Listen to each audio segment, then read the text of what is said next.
কিন্তু আমার নবী বলছে আর একটা দুঃসংবাদ দিবা, আমার আল্লাহ তাকে ক্ষমা করেছে, কিন্তু হাশরের ময়দানে আমার আল্লাহ যদি তার মা যদি তাকে ক্ষমা না করে, তার মা আমার আল্লাহর সামনে ওই সন্তানকে জবাবদিহিতা করা লাগবে। ঠিক না ঠিক? এবার আপনাদেরকে বুঝাইতে চাইলাম, এই কথাটাই বুঝাইতে চাইলাম যে আম্মাকে কখনো অরাজি করে জান্নাত যাওয়া যাবে না। একথা বলেন, জান্নাত যাওয়া যাবে? এবার আপনাদেরকে একটা কথা বলি, আচ্ছা বলেন তো আমাদের মায়ের দাম আছে না নাই? এই মায়েদের দাম আছে না নাই? মা, তোমরা একটা জিনিস মনে রাখবা, তোমরা মেয়ে হয়ে জন্ম নিবা, সঙ্গে সঙ্গে আল্লাহর রহমতের ফেরেশতা ঢুকাই বাড়ি দেবে। সুবহানাল্লাহ। 2 নম্বরে তোমরা যখন বধূ হয়ে একজনের বাড়ি যাও, আল্লাহ ওই ছেলেটার জন্য তোমাকে নিয়ামত বানায়। 3 নম্বর, যখন তোমরা মা হয়ে যাও, আমার আল্লাহ তোমাদের পায়ের নিচে জান্নাত দিয়ে দেয়। আল্লাহ খাজা মাইনুদ্দিন চিশती माँ के एक दिन डाक दिया, बोले अम्मी आप जानते हैं मेरा शान क्या है? बेटा तेरा शान क्या है? मैं जिस गली से गुजरता हूँ लोग मुझे देख के कलमा पढ़ के मुसलमान हो जाता है। बेटा ये तेरा शान नहीं है, ये तेरा माँ का दुआ है। अम्मी आप क्या दुआ करते थे? बेटा तू जब मेरे गोद में था मैं नमाज पढ़ते थे, कुरान तिलावत करते थे, रब की जिक्र करते थे और रब से ही दुआ मांगते थे, मेरे आका मेरे मौला ये मेरे गोद में जो बच्चा आया है उसे ऐसा हक्कानी अली बना दीजिए, वो जिस गली से गुजरे लोग देख के कलमा पढ़ के मुसलमान हो जाए। মায়ের পেট থেকে হয় আজকে খালি ওই মোবাইল ওয়ালা। ঠিক না বেটি? এই কথাটা ঠিক না বেটি? আমার দেশের মায়ের পেট থেকে হয়েছে মোবাইল ওয়ালা আর ফেসবুক ওয়ালা। ঠিক না বেটি? কি ভাই খারাপ বলতেছি আমি? এই যে বাচ্চা পেটে নিয়ে যে ফেসবুক চালাও, এই জন্য আল্লাহ রসুল বলছে দুনিয়ার মহিলারা পেটে বাচ্চা নিয়ে তোমরা গালাগালি করিও না, পেটে বাচ্চা নিয়ে ফাইসা জিনিস দেখিও না, পেটে বাচ্চা নিয়ে মুখের ভাষা সবসময় ল্যাঙ্গুয়েজ ঠিক করে রাখবা, পেটে বাচ্চা নিয়ে কোরআন তেলাওয়াত করবা, ও পেটের বাচ্চা কোরআনের হাফেজ হয়ে যাবে। সুবহানাল্লাহ। ওই ডিজিটাল এই ভারতবর্ষে কত কিছু দেখার আছে, দেখতে গেলে শেষ হবে না। অল্প দেখো ভাই, ঠিক না? বুঝা যায়? ওই ডিজিটাল এই ভারতবর্ষে কত কিছু দেখার আছে, দেখতে গেলে শেষ হবে না। অল্প দেখো ভাই, বুড়া মাইয়া যুবক পোলায়া কে রোগে খাইছে দোরা, আধুনিকতার হাওয়া গায়ে লাগছে তাই যে কিছু বলুক না কেন গায়ে লাগে না। আমরা হইলাম সালাক জাতি, মোটেও ভয় পাই না। আমরা দেশে ফেসবুক আছে আমরা বলত না, আমরা দেশে ফেসবুক আছে আমরা বলত না। আদো বাংলা কারে বলে কিছুই জানে না, বড়দের সম্মান করা মানতে পারে না। ঠিক না বেটি? এই কথা ঠিক না বেটি? আদো বাংলা কারে বলে কিছুই জানে না, বড়দের সম্মান করা মানতে পারে না। একজনই একাধিক আইডি চালায় ভাই, আইডি নাম কত প্রকার তাও জানা নাই। আর যুবক মরদ তোলা সাথে ফেসবুকে যাইয়া মেয়েরা সব তোলা হয়েছে ফেসবুক পাইয়া। ঠিক না বেটি?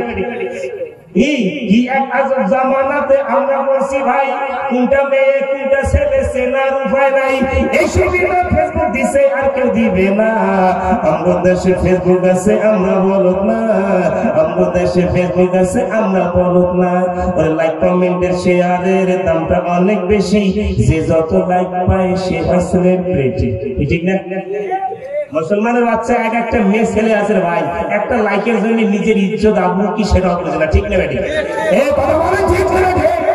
যে মেয়ে মুসলমানের বাচ্চা একটা লাইক কমেন্টের জন্য, একটা শেয়ারের জন্য নিজের শরীরের পর্দা রাখতে পারে না, এইরকম মেয়েকে সমাজ থেকে বয়কট করা লাগে। ঠিক না বেটি? এই কথা বলেন ঠিক না বেটি? একটা লাইকের জন্য নিজের ইজ্জত তুমি বুঝো না। বিয়া করিয়া ফটো লাগানো স্টোরিতে my sweet wife my baby, বাপ রে বাপ, হাসপাতালে বাচ্চা জন্ম নেয় ডাইন কানের আজান নাই, আজান না দিয়া লাগে my sweet baby good girls. এই কথাটা কি খারাপ? ডাইন কানে আজান বাম কানে আকামত। ঠিক না বেটি? বিয়া যে করেন, বিয়া করিয়া আইলে সাজে তখন ঠাকুরের মতো। আরে যে জায়গার সুন্নতটাই বরবাদ, তো বিয়ার পরে তো সংসারে লাগবে আগে। কি ঠিক না বেটি? ওই সংসার ভাগ থাকবে। হ্যাঁ, আল্লাহ রাসূল বলছে সন্তান যখন জন্ম নিবে, নেওয়ার পরে ডান কানে আযান দিবা, বাম কানে আযানত দিবা। কেন দিতে হবে? তাই আযানটা পড়ার সঙ্গে সঙ্গে শয়তানের ওসওয়াসা থেকে বেঁচে যাবে। জোরে কন্না সুবহানাল্লাহ। আযান না দিয়া হেস্টেরি লাগাই দিয়েছে my sweet baby good girls. আরে স্টোরি লাগাই বিয়ে কানা মুসলমান বাচ্চা। আমাদের কপালে এত দুর্গতি কিসের জন্য? একটাই কারণ কি জানেন? বিয়া করিয়া নিজের বিবিকে নিজে পর্দায় না রাখিয়া স্টোরি লাগাইছে মাই সুইট ওয়াইফ। আর এখন comment very very beautiful, nice, congratulation. এক মনে করছে মোর বউ আরো কি রে, কিন্তু লোকেদের তোকে জুতা পিটা করে মনে মনে তুমি এটা বুঝো না। ঠিক করে মানুষ, ভালো মানুষ কখনো বউয়ের ছবি ফেসবুকে ছাড়ে? ভালো যাদের সব মতন ফেসবুকে ছবি ছাড়ে? ফেসবুকে ছবি ছাড়বা, লিখবা লা ইলাহা ইল্লাল্লাহ মুহাম্মাদুর রাসূলুল্লাহ, কবরে চলে যাবা কানা, ওটা কলেমা যতদিন মানুষ দেখবে এটা নেকি সদকা জারিয়া কবরে যাইতে থাকবে। জোরে কন্না সুবহানাল্লাহ। দিবা যে ভাই সামনে মাহে রমজান, সবাই প্রস্তুতি নাও, এই কমেন্ট শেয়ার যত লোক দেখবে এটা সদকা জারিয়া পেতেই থাকবা। জোরে কন্না সুবহানাল্লাহ, জোরে কন্না সুবহানাল্লাহ।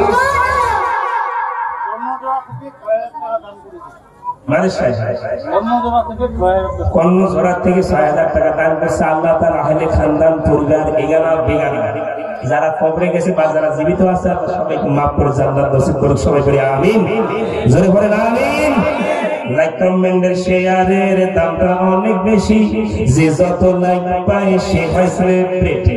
কেউ বা আবার ভিক্ষার থলি হাতের মাঝে নিয়া মাছের ছবি দিয়া কয় আমিন লেখেন নিয়া। ঠিক না ঠিক? ঠিক না ঠিক? কথাটা খালি বুঝিস, যুগের সাথে তালে তাল মিলা। লাইক কমেন্টের শেয়ারের দামটা অনেক বেশি, যে যত লাইক পায় সে হয় সেলিব্রিটি। কেউ বা আবার হাতের মাঝে ভিক্ষার থলি নিয়া মাছের ছবি দিয়া কয় আমিন লেখেন মিয়া। আর জোকার মিয়া ফলো আর সুযোগ কইরা দিছে, ক্রিস্টিয়ানা ঝুলা থাইকা চুপচাপ থাকবে বসে। আর কালো মেয়ে ফর্সা সাইজা প্রোফাইলে দেয় ছবি, আর ছবি দিকে ছেলেরা আজ হইতাছে সত্য। আর একটা মেয়ে কোনটা ছেলে ছেলার উপায় নাই। আমগো দেশে ফেসবুক আছে আমরা বলত না, আমগো দেশে ফেসবুক আছে আমরা বলত না। ঠিক না ঠিক? এখন এমনি ঘুমটা দিছে, হায় রে মোর পর্দা, মনে হয় জান্নাত থেকে ফুল বেড়ে আসিল।